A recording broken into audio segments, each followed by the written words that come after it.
बोलो आदि पराशक्ति की రాజరాజేశ్వరి మాతకు అమ్మ యొక్క సంపూర్ణమైనటువంటి దివ్య అనుగ్రహం చేత శ్రీమద్ దేవి భాగవతం సప్తాహంలో 4వ రోజుకి చేరుకున్నాం.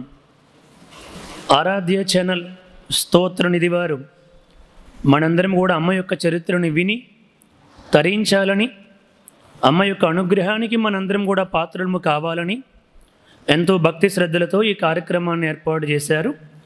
అటువంటి ఆరాధ్య ఛానల్ స్తోత్రనిధి యాజమాన్యం వారైనటువంటి శ్రీ అంబటి కిరణ్ కుమార్ గారికి అమ్మ యొక్క సంపూర్ణమైనటువంటి దివ్య అనుగ్రహ ఆశీస్సులు సర్వదా ఉండాలని హృదయపూర్వక ప్రార్థనతో ఈరోజు 4వ రోజు కార్యక్రమాన్ని ప్రారంభిస్తున్నాం. ఇంతవరకు మనం 3 రోజులు అమ్మ యొక్క దివ్య వైభవాన్ని పరమానందంగా చెప్పుకున్నాం. ఈరోజు 4వ రోజు. అవతరించుటయనుటలో అర్థమేమి, అవతరించుటయనుటలో అర్థమేమి, జనులపై ప్రీతి వాత్సల్య పరతతోడ వారి స్థాయికి దైవంబు వచ్చు భువికి, జీవ ప్రజ్ఞతో పాటుగా దైవ ప్రజ్ఞ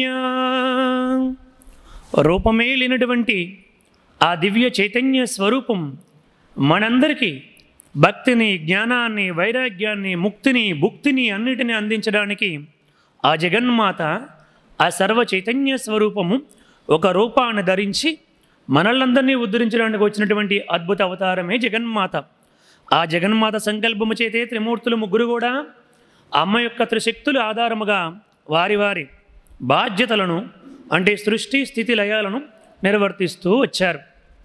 అటువంటి అమ్మ చరిత్రను మనం చెప్పుకుంటున్నాం. ఇదే నిజమైనటువంటి పరమానందకరమైనటువంటి రోజులంట.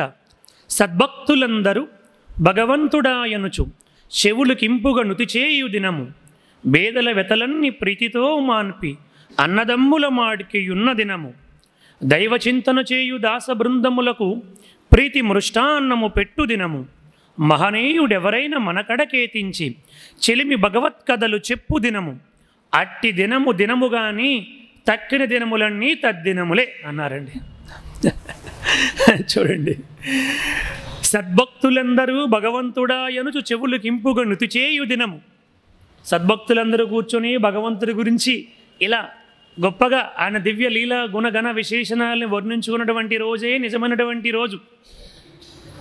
మిగతావన్నీ కూడా ఏమిటంట? తద్దినములంట. మరి మనందరం ఏ రోజులు గడుపుతున్నామో ఎవరికి వాళ్ళ యోచన చేసుకోండి. మీరందరైతే మీరందరం అమ్మ యొక్క అనుగ్రహం చేత మంచి రోజులే గడుపుతున్నాము. ఇక్కడ చక్కగా మీరందరూ ప్రతినిత్యము కూడా దేవాలయానికి రావడం అన్నటువంటిదే చాలా గొప్ప విషయం అండి. ఇంకా అంతకంటే అదృష్టం ఇంకొకటి లేదు. చాలామంది సీజనల్ డివోటీస్ అని ఉంటారు.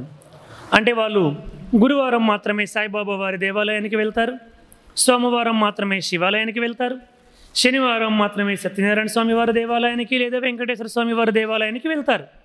మిగతా రోజుల్లో వెళ్ళరు.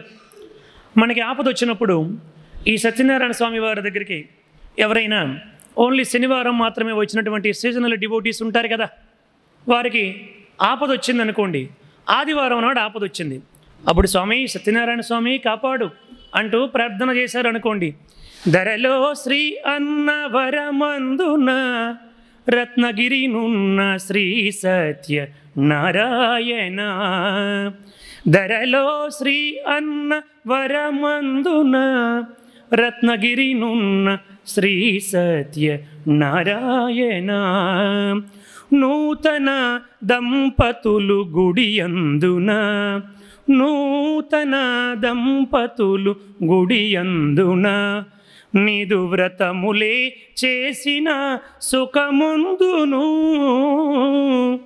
ధరలో శ్రీ అన్న వరమందున రత్నగిరినున్న శ్రీ సత్యనారాయణ అంటూ ఎవరైతే ఆయన ప్రార్థన చేస్తూ ఉంటామో అటువంటి వాళ్ళకి వాళ్ళు ఓన్లీ శనివారం మాత్రమే వస్తున్నటువంటి భక్తులు అనుకుందాం.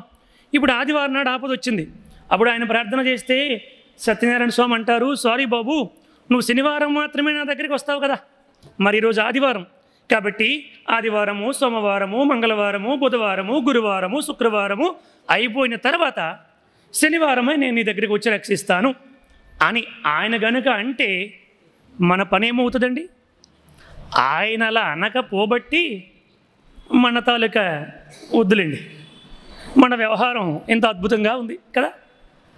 ఆయనది అమ్మది అవ్యాజ కరుణ కాబట్టి మన ఆటలు సాగుతున్నాయి, కానీ ఆయన కూడా అలాగే వచ్చి రక్షిస్తానంటే చాలా ఇబ్బంది పడతాము. కానీ అవ్యాజమైనటువంటి కరుణ అమ్మకి, స్వామివారికి మన పైన కలగాలంటే ప్రతినిత్యము కూడా ఆలయానికి వెళ్ళాలి. మీకు దగ్గరలో ఏ ఆలయం ఉంటే ఆలయానికి వెళ్ళాలి. ప్రతిరోజు వెళ్ళి దర్శనం చేసుకోవాలి. ఇక్కడికి రాగలిగే వాళ్ళు ఇక్కడికి వస్తారు. ఇక్కడికి రాలేనటువంటి పట్టణం కాబట్టి కొన్ని ప్రాంతాలు దూరంగా ఉంటాయి కాబట్టి మీరు అందరూ ఇక్కడికి వస్తున్నారు. చాలా చాలా చాలా సంతోషం. ఆ సత్యనారాయణ స్వామి వారి యొక్క, అమ్మ రమాదేవి యొక్క దివ్య అనుగ్రహ ఆశీస్సులు సర్వదా మీపై ఉండాలని హృదయపూర్వక ప్రార్థన. మరి అమ్మ యొక్క అనుగ్రహము ఉంటే, భక్తి ఎప్పుడు కూడా అమ్మ అనుగ్రహానికి పాత్రలు కావాలంటే భక్తి ఒక్కటే మార్గం. నేను అంటూ చెప్పాను కదా, త్రిమూర్తులందరి వాళ్ళు అన్నారు అమ్మ దగ్గరికి వెళ్ళాలంటే భక్తి ఒక్కటే శరణ్యం. కాబట్టి భక్తితో ప్రార్థిద్దాము. అమ్మ అనుమతిస్తే లోపలికి వెళ్తాము, లేకపోతే ఇక్కడి నుంచే ప్రార్థించుకుంటాం అన్నారు త్రిమూర్తులు ముగ్గురు మణిద్వీపంలో. అటువంటిది మనం అనగా ఎంత, మన బ్రతుకనగా ఎంత, మన సాధన అనగా ఎంత, మన భక్తి అనగా ఎంత. కాబట్టి మనం ఇంకా అత్యుత్సాహంతో ఇంకా మంచి ప్రార్థనలన్నీ చేస్తూ అమ్మని అత్యంత భక్తితో ప్రార్థించాలి. అటువంటిది ఇప్పుడు ఆ భక్తి ఒక్కటే శరణ్యం. ఆ భక్తిలో ఎక్కడ కూడా అహంకారం ఉండకూడదు. అమ్మ ఏమన్నది? మీకు జరుగుతున్నటువంటి సకల వైభవాలు కూడా నా శక్తి వల్ల మాత్రమే మీరు చేయగలుగుతున్నారని ఎవరైతే గుర్తిస్తారో వారందరినీ కూడా నేను అనుగ్రహిస్తాను. అలా కాకుండా ఇది నా శక్తి అని అనుకుని నా శక్తిని విస్మరించారనుకో, వాడి శక్తి ఏమిటో, వాడి శక్తి ఏపాటితో కూడా చూపిస్తాను అని అమ్మ చెప్పడం జరిగింది. మనం విన్నాం నిన్నటి రోజున. కాబట్టి ఎప్పుడు కూడా ఏది జరిగినా ఇది అమ్మ యొక్క శక్తి వల్ల, ఆ పరంధాముడు పరమాత్ముడి యొక్క శక్తి వల్ల ఇదంతా కూడా జరుగుతుంది అని అనుకోవాలి తప్ప మన శక్తి, మన యుక్తి, మన తెలివితేటలు ఏవి ఎందుకు కూడా పనికిరావు అన్న విషయాన్ని గుర్తుపెట్టుకోవాలి. అమ్మ అనుగ్రహం కనుక ఉంటే వరాలు కూడా శాపాలు అయిపోతాయి, శాపాలు కూడా వరాలుగా మారిపోతాయి. అనుగ్రహం లేకపోతే గొప్ప వరాలు పొందినటువంటి వాళ్ళు కూడా చివరికి శాపగ్రస్తులు అయిపోయారు. అటువంటి వాళ్ళు మనం చరిత్రలో ఎందరినో చూసాం. అర్జునుడికి శాపం పెట్టింది ఊర్వశి. పెడితే అదేమైంది తర్వాత కృష్ణ పరమాత్ముడికి చెప్పాడు, కృష్ణ ఊర్వశి నపుంసకుడు అయిపోదుగాక అని నన్ను శపించింది అని అంటే, ఏమి పర్వాలేదయ్యా, ఇది కూడా నీ మంచికే అన్నాడు కృష్ణుడు. ఏమైంది తర్వాత? అజ్ఞాతవాసములో విరాట్ రాజు కొలువులో అర్జునుడికి ఆ శాపమే వరముగా మారిపోయింది. భస్మాసురుడు గొప్ప తపస్సు చేశాడు. పరమేశ్వరుడు ప్రత్యక్షమయ్యాడు. నేను ఎవరి తలపైన చేయబెడితే వాళ్ళు భస్మమైపోదురుగాక అని వరాన్ని కోరుకున్నాడు. తపస్సు చేసిన తర్వాత వరం ఇవ్వక తప్పదు కదండి. వరం ఇచ్చాడు. తదాస్తన్నాడు. చివరికి ఈ వరం ఫలిస్తుందో లేదో నీ తలపైనే పెడతానన్నాడు. ఎవరు? శివుడు తలపైన. చివరికి ఏమయ్యాడు? వాడి తలపైన వాడే పెట్టుకొని చచ్చాడు కదా. అంటే భగవంతుడి యొక్క, అమ్మ యొక్క దివ్య అనుగ్రహానికి పాత్రులమైతే మనకేమైనా శాపాలు ఉంటే, మనకి పూర్వజన్మలో తెలుసో తెలియకో ఏవో తప్పులు చేస్తే, ఆ తప్పుల కారణంగా ఇప్పుడు ఏవైనా కర్మలు అనుభవిస్తే ఆ కర్మలు కూడా మన మంచికి ఇలాగా మారిపోతాయి.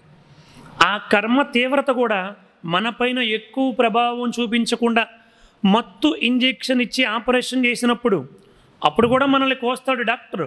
ఫోన్లో మాట్లాడుకుంటాడు మనల్ని కోసేసి.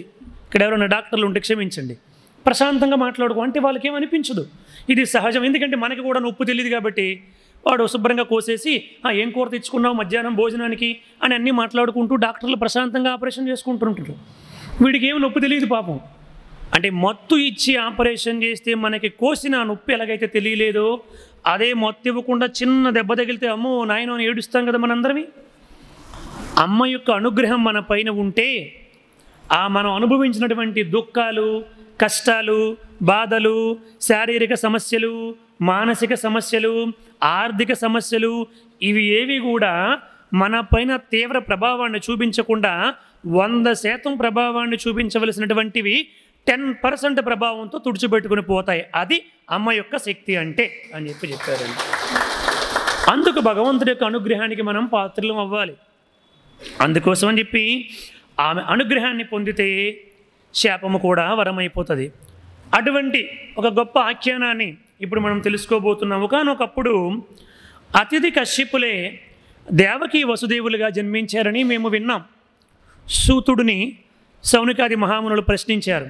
అసలు ఎలా ఎక్కడ అతిథి ఎక్కడ కశ్యపులు వీళ్ళిద్దరు కూడా ఎందుకోసం శాపగ్రస్తులయ్యారు, ఎందుకోసం భూలోకంలో పుట్టారు, ఆ విషయాలు మాకు తెలియపరచండి అని ముకులిత హస్తాలతో ప్రార్థించారు. అప్పుడు చెప్పారు నారద మహర్షి, అంటే ఇదంతా ఎవరెవరికి చెబుతున్నాను రోజు మీకు చెప్పాను.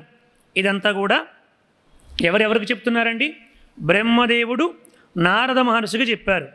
నారద మహర్షి కృష్ణద్వైప అనేటువంటి వేదవ్యాస మహర్షికి ఎక్కడ చెప్పారు? హరిద్వార్లో గంగా తీరములో చెప్పారు. అటువంటి వేదవ్యాసుడు గంగా తీరములో హరిద్వార్లో నారద మహర్షి దగ్గర నుంచి విన్నటువంటి వేదవ్యాసుడు జనమేజయుడికి హస్తినాపురంలో చెప్పారు కదా. దీనిని సూతుడు శౌనకాది మహామునులకి నైమిసారణ్యంలో చెప్పారు. స్వామివారి దివ్య అనుగ్రహం చేత, అమ్మ అనుగ్రహం చేత ఈ సత్యనారాయణ స్వామివారి దేవస్థానంలో నేను మీ అందరికీ చెబుతున్నాను. దీన్ని గుర్తుపెట్టుకోండి. సరే, అయితే అట్లా ఆ నారద మహర్షి ఇప్పుడు చెప్పడం మొదలుపెట్టాడన్నమాట. నాయన, అమ్మని భక్తితో అతిథి కశ్యపులిద్దరు కూడా, కశ్యప ప్రజాపతి చాలా గొప్పవాడు అన్నమాట. ఆయన యొక్క సంతానికి 13 మంది భార్యలు కశ్యపుడికి. ఆ దితికి పుట్టిన వాళ్ళు దైత్యులు, అతిథికి పుట్టినటువంటి వాళ్ళందరూ కూడా ఆదిత్యులు. ఇటువంటి 13 మంది దక్ష ప్రజాపతి కుమార్తెలు ఆయన చేసుకున్నాడు. చాలా గొప్ప. వినతికి పుట్టినటువంటి వాళ్ళందరూ వైనతేయులు. ఇలా చాలా గొప్ప సంసారం ఉంది ఆయనకి. ఒకానొకప్పుడు ఇంకా దేవతలందరూ పుట్టక పూర్వము ఈ అతిథి కశ్యపుడి దగ్గరికి వెళ్ళి, మీరు ఎంతో తపస్సు చేస్తూ ఉంటారు నిరంతరము కూడా, అటువంటి మీరు నాకు గొప్ప దివ్య శక్తి ఉన్నటువంటి కుమారులు కావాలి అని చెప్పి అటువంటి కుమారులు నాకు అనుగ్రహించండి అని భారీగా అతిథి కశ్యపుడిని ప్రార్థించింది. ప్రార్థిస్తే అప్పుడు నారద మహర్షిని ఆ ముకులిత హస్తాలతో ప్రార్థించాడు కశ్యపుడు. నా భార్య గొప్ప దివ్య శక్తి సంపన్నులైనటువంటి కుమారులు కావాలని కోరుకుంటుంది. నారద మహర్షి ఏమి చేస్తే, ఎలా ప్రార్థన చేస్తే, ఏ వ్రతాన్ని చేస్తే మాకు అటువంటి కుమారులు పుడతారో చెప్పండి అని ప్రార్థించాడు. అప్పుడు నారద మహర్షి చెప్పారు, అమ్మని జగన్మాతని 40 రోజుల పాటు అత్యంత భక్తి శ్రద్ధలతో ఒక మండల దీక్షగా చేసి నువ్వు భక్తితో ప్రార్థన చేస్తే నీ కోరిక తప్పకుండా తీరుతుంది అని చెప్పారు. ఆ పూజా విధానము అంతా కూడా చెప్పారు. అందులో వెన్న అంటే అమ్మకి చాలా ఇష్టం. వెన్నని నైవేద్యంగా పెట్టు అమ్మకి. అంటే ఒక గోవుని తీసుకొని ఆ గోవుతో క్షీరాన్ని పిండి, అంటే గోవుకి శుశ్రూషలు కూడా చేసి, గోసేవ చేసి, ఆ గోవు ద్వారా తీసినటువంటి పాల ద్వారా వెన్నని తయారు చేసి, ఫ్రెష్ వెన్నమాట. ఇప్పుడులాగా మనలాగా ఫ్రిడ్జ్లో, అంటే అప్పుడు ఫ్రిడ్జ్లు లేవనుకోండి, మొత్తానికి ఇటువంటి వెన్న కాకుండా ఏ రోజుది ఆ రోజే ఆ వెన్నని తయారు చేసి నువ్వు అమ్మకి నైవేద్యముగా పెడితే అమ్మ యొక్క అనుగ్రహానికి నువ్వు పాత్రులు అయ్యి తప్పకుండా నీకు గొప్ప సంతానము కలుగుతుంది అని నారద మహర్షి చెప్పారంట. చాలా సంతోషపడ్డాడు. ఇప్పుడు ఆలోచన చేశాడు, ఇప్పుడు ఆ గొప్ప గోమాతని మనం తీసుకుని రావాలని చెప్పి వరుణదేవుడి దగ్గర నందినీ దేనువు అన్నటువంటి ఒక దేనువు ఉంది. కామధేనువు యొక్క కుమార్తె నందినీ దేనువు. ఈ నందినీ దేనువుని కావాలని కశ్యపుడు వెళ్ళి వరుణుని ప్రార్థించాడు. వరుణదేవ, ఇలా నా భార్య అతిథి గొప్ప సంతానము కావాలని మా ఇద్దరం కలిసి నారద మహర్షిని ప్రార్థన చేస్తే ఆయనకు ఒక గొప్ప వ్రతాన్ని చెప్పాడు. ఆ వ్రతానికి ప్రతిరోజు వెన్నను నైవేద్యముగా పెట్టమన్నాడు. కాబట్టి నీ దగ్గర నందినీ దేనువు ఉంది కదా, ఆ నందినీ దేనువు నాకు ఇస్తే నేను ఈ పూజా కార్యక్రమానికి ఈ నందినీ దేనువును ఉపయోగించుకొని ఈ పూజ అయిపోయిన తర్వాత నీ నందినీ దేనువు నీకు అప్పగించేస్తానంటే, అయ్యో చాలా సంతోషం, పూజకు ఉపయోగపడడం కంటే కావలసిందేముంది, తప్పకుండా అని చెప్పి నందినీ దేనువుని ఇచ్చాడు. కశ్యపుడు ఆ నందినీ దేనువుని దగ్గర పెట్టుకొని ప్రతిరోజు కూడా పూజ చేశాడు. 40 రోజులు జరిగింది. ఆ పూజా విధానం అంతా కూడా పూర్తయింది. పరమానంద భరితురాలు అయ్యారు. కొద్ది కాలం అయిన తర్వాత అమ్మ యొక్క దివ్య అనుగ్రహానికి పాత్రురాలైనటువంటి అతిథి గర్భవతి అయింది. ఇక్కడ 40 రోజులు అయిపోయిన తర్వాత మరలా దేనువుని ఇచ్చేస్తానన్నాడు కదా, అంత గొప్ప దేనువుని చూసిన తర్వాత ఈ దేనువు నా దగ్గరే ఉంటే బాగున్ను అనిపించింది. ఇంతకు పూర్వం విశ్వామిత్రుడు కూడా ఇదే తప్పు చేశాడు. మీకు ఇంతకు పూర్వం ఆ విషయాన్నంతా కూడా చెప్పాను. కార్తవీర్యార్జునుడు కూడా ఇదే తప్పు చేసి పరశురాముడి చేత శిక్షించబడి సంహరించబడ్డాడు. సరే, ఇక్కడికి వచ్చేసరికి మరొక్క 40 రోజులు అని వాయిదా వేశాడు. అలా 40 ఇదిగో ఇచ్చేస్తాను అదిగో ఇచ్చేస్తానంటూ 5 సంవత్సరాలు ఇవ్వలేదంటండి. ఒకసారి ఊహించండి. వరుణుడికి చాలా బాధ కలిగింది. మధ్యలో చాలామంది దూతలను పంపించాడు, అడిగాడు, అయినా కూడా రేపిస్తాను మాపిస్తాను అనుకుంటూ 5 సంవత్సరాలు ఇవ్వలేదంట. చూసి వరుణుడే నేరుగా వచ్చాడు. చూడు కశ్యప, ఇది చాలా తప్పు. ఆ దేనువుని నువ్వు పూజ కొరకు తీసుకుని వచ్చావు. పూజ అయిపోయింది, నీ భార్య గర్భవతి అయ్యింది, గొప్ప కుమారులు కూడా కన్నారు, ఇంద్రాది దేవతలు కూడా కనేసింది. నువ్వు ఇప్పటికి కూడా ఆ దేనువుని ఇవ్వకుండా నీ దగ్గర అట్టే పెట్టుకున్నావు.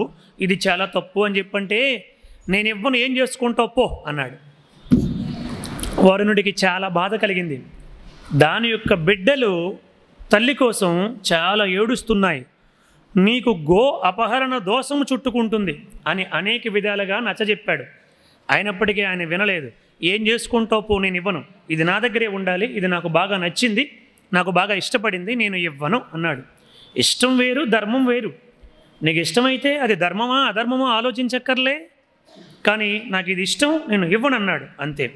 వరుణుడికి వెంటనే కోపం వచ్చి, కశ్యప, నువ్వు భూలోకములో మానవుడిగా జన్మించి చెరసాలలో బందీ అయిపోయి నీ కంట ముందే నీ బిడ్డలందరూ కూడా చనిపోతూ ఉంటే చూసి దుఃఖాన్ని పొందుదువుగాక అని శాపం పెట్టాడండి. అంతే, శాపగ్రస్తుడైపోయాడు.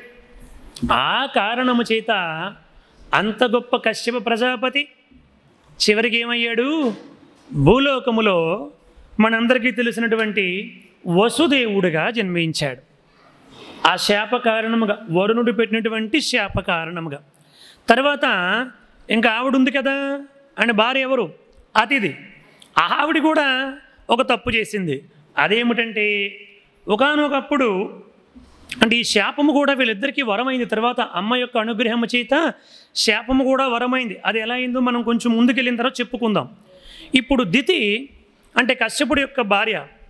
దితి కశ్యపుడికి 13 మంది భార్యలు కదా, దక్ష ప్రజాపతి కుమార్తెలు. అందులో అందరూ కూడా సొంత అక్క చెల్లెళ్ళు 13 మంది. అతిథికి ఎప్పుడైతే ఇలా దేవతలు పుట్టారో చాలా కాలం గడిచింది. గడిచిన తర్వాత హిరణ్యాక్షుడు హిరణ్యకశిపులు కూడా పుట్టారు.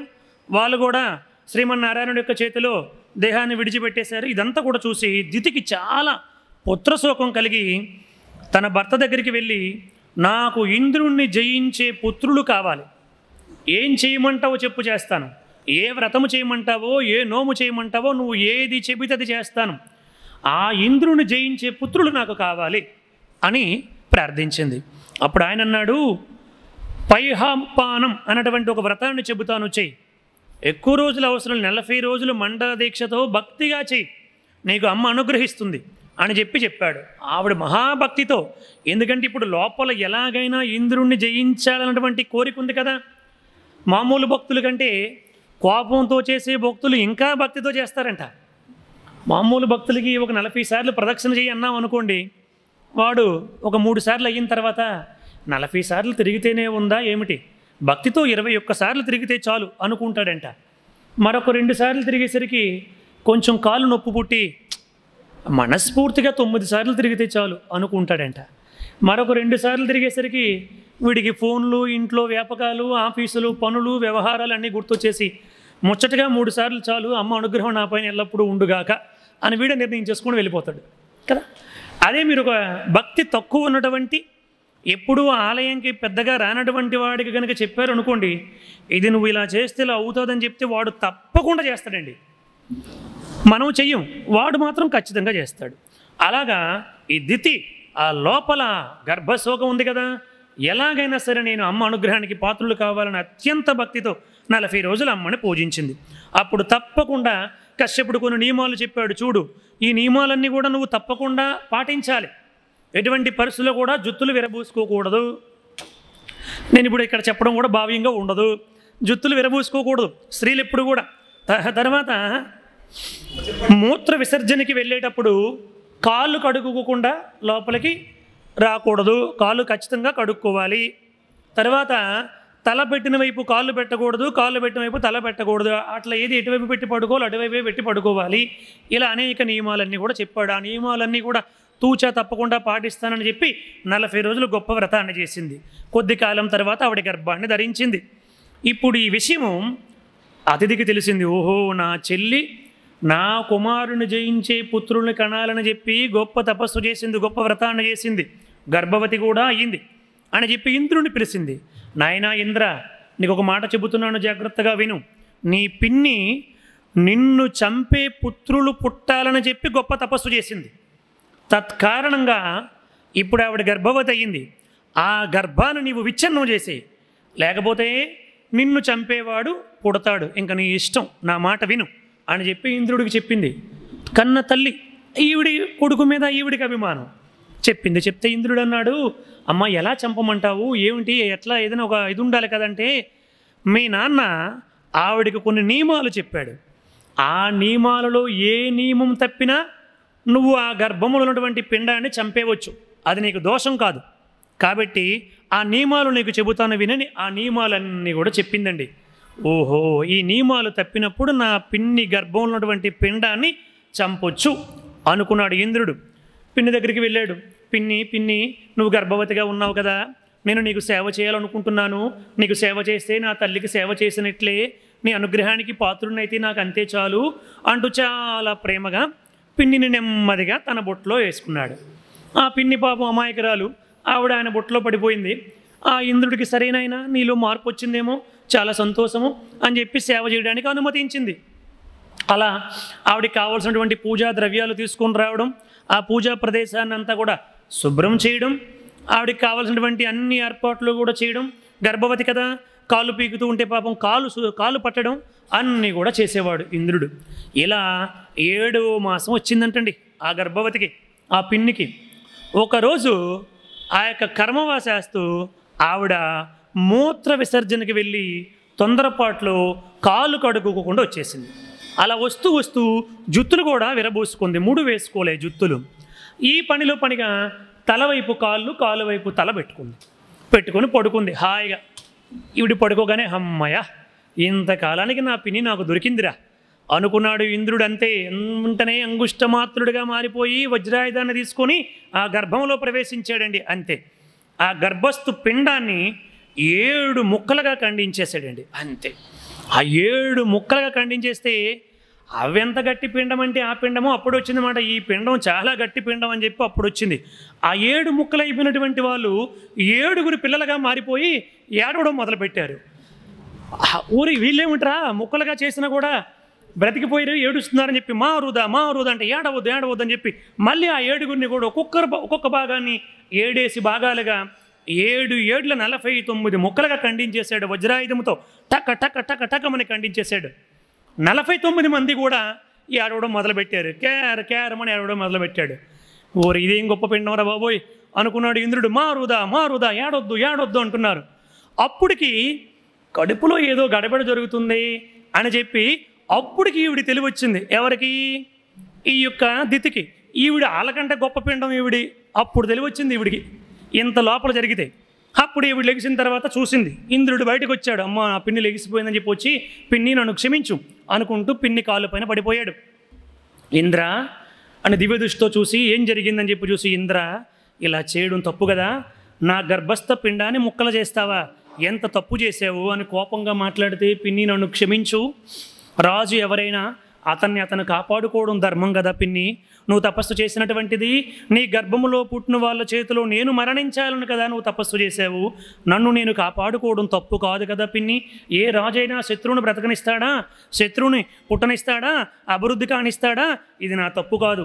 దానితో పాటు నీకు మన తండ్రి ఇచ్చినటువంటి అందరికీ ఒకరే కదా తండ్రి, ఈయనకు కూడా ఆయనే కదా తండ్రి, కశ్యపుడే కదా, తండ్రి ఇచ్చినటువంటి నియమాల్ని నువ్వు ఉల్లంఘించావు. మూత్ర విసర్జన చేసి కాళ్ళు కడుక్కోకుండా లోపలికి వచ్చేసావు, జుత్తులు విరబోసుకున్నావు, తల పెట్టవలసిన చోటు కాళ్ళు పెట్టావు, కాళ్ళు పెట్టవలసిన చోటు తల పెట్టావు. కాబట్టి నువ్వు నియమాన్ని ఉల్లంఘించావు, కాబట్టి నేను ఈ విధంగా చేశాను. మా అమ్మ చెప్పింది, నీకు ఆ గర్భంలో పుట్టినటువంటి వాడి చేతిలో నువ్వు మరణిస్తావురా, కాబట్టి జాగ్రత్తగా ఉండని నా తల్లి చెప్పింది పిన్ని, నన్ను క్షమించు అని చెప్పి పిన్ని కాలు పని పడిపోయాడు. అప్పుడు పిన్ని కొంచెం శాంతించింది. మొత్తానికి ఆ పిల్లలందరూ కూడా బ్రతికే ఉన్నారు కాబట్టి పిన్ని వీళ్ళందరినీ కూడా మరుద్గణాలుగా మార్చేసి వీరందరినీ కూడా స్వర్గంలో నా సింహాసనం పైన కూర్చోబెట్టి వీళ్ళకి శాశ్వతమైనటువంటి కీర్తనిస్తారు. వీళ్ళు మరుద్గణాలుగా నాతో పాటు స్వర్గాన్ని దేవతలతో సమానంగా అనుభవిస్తారు అని చెప్పింది. అమ్మ యొక్క పూజ చేయడం వల్ల ఇప్పుడు చంపాలనుకున్నటువంటి పిల్లలు కూడా బ్రతికిపోయి రాక్షసులుగా పుట్టవలసినటువంటి వాళ్ళు శాశ్వతంగా స్వర్గములో దేవతలుగా మారిపోయారు. ఇది అమ్మని పూజిస్తే కలిగే ఫలితం అని చెప్పారండి. వాస్తవానికి వాళ్ళు ఎవరు? రాక్షసులు అవ్వాలి, కానీ చివరికి ఏమయ్యారు? దేవతలు అయిపోయారు. అమ్మని పూజించిన ఫలితము వల్ల అలా మారిపోయి శాశ్వతమైనటువంటి స్వర్గాన్ని అనుభవించారు అని చెప్పి ఇది అమ్మ పూజ యొక్క అనుగ్రహం. చంపలేకపోయాడు అసలు అమ్మ పూజ చేయడం వల్ల వాళ్ళని. వజ్రాయుధంతో కూడా చివరికి దేవేంద్రుడు అంతటి వాడు కూడా చంపలేకపోయాడు. ఇప్పుడు దితికి అతిథిపైకి వెళ్ళింది కోపం, ఇంద్రుడి పైన కోపం తగ్గిపోయింది. ఎందుకంటే ఆయన తప్పు లేదని అర్థమైంది, నా తప్పు ఉందని నియమాన్ని ఉల్లంఘించానని అర్థమయ్యింది.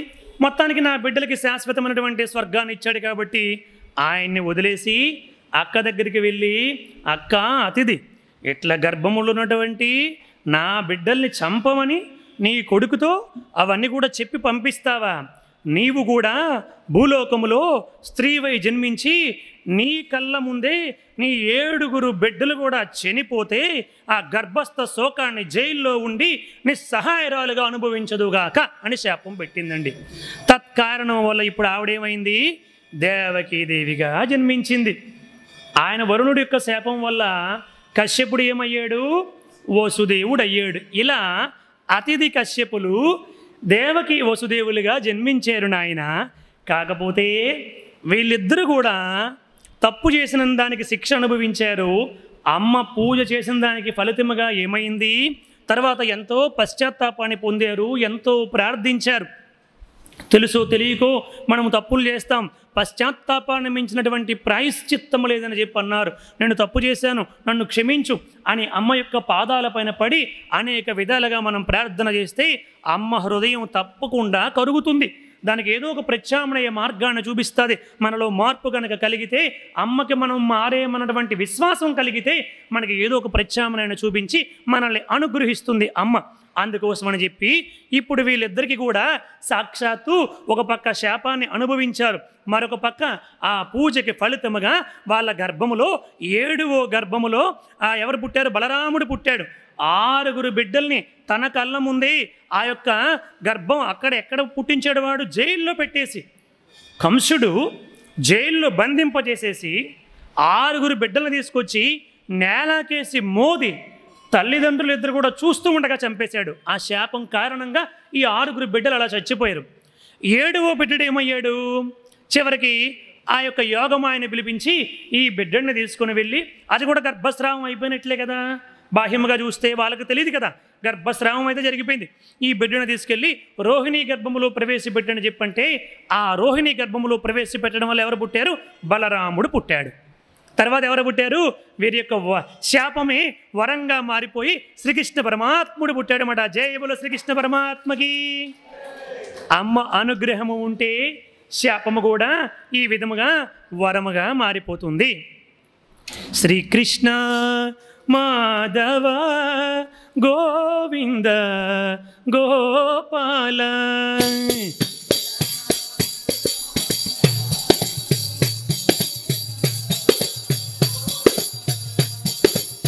మధురానాద మదన గోపాల.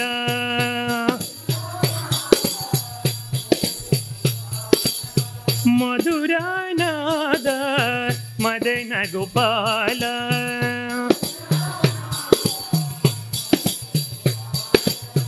నందముకుంద శ్యామ గోపాల.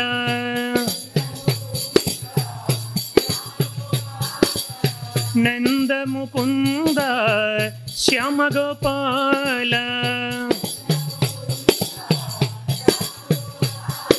కృష్ణ హరే జయ కృష్ణ హరే జయ హరి గోవింద కృష్ణ హరే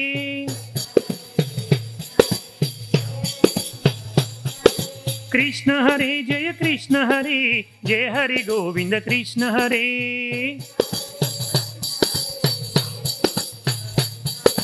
కృష్ణ హరే జయ కృష్ణ హరే జయ హరి గోవింద కృష్ణ హరే